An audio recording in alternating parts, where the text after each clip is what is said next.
Saga of the Volsungs. The Tale of Sigurd the Dragon Slayer. Chapter 1. Odin guides his son Siggy. So the story begins. This tale begins with a man called Siggy, and he was the son of Odin. There was another man named Skadi, who was also powerful. However, Siggy was more important of the two, and was of better stock. Skadi had a thrall named Breidi, who was capable as any in his duties. One day, Siggy goes hunting for deer with the thrall Breidi. They hunted all day long.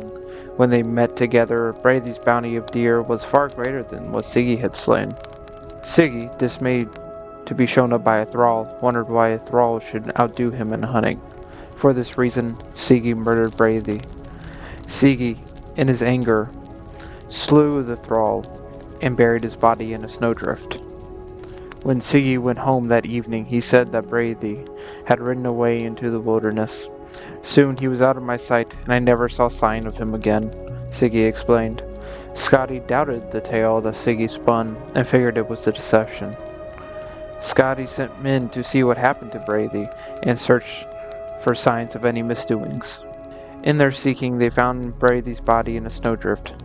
Skadi proclaimed that all men should call this drift Breidi's drift. In this fashion, all folk called every great drift this name. Now that Siggy had been discovered as a murderer, he became outlaw in these lands, a wolf in a hallowed place.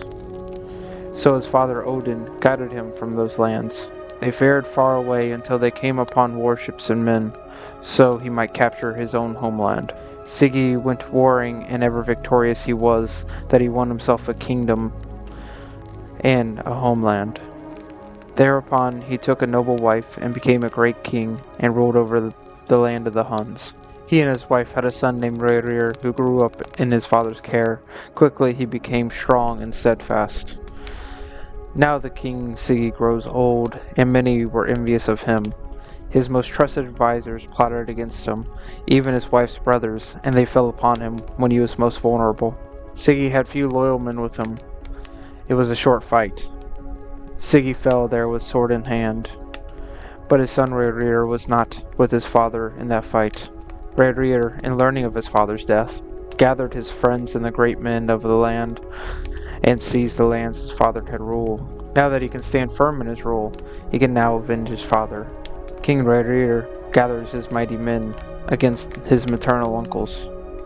Their treacherous deeds outweigh any kinship there once was.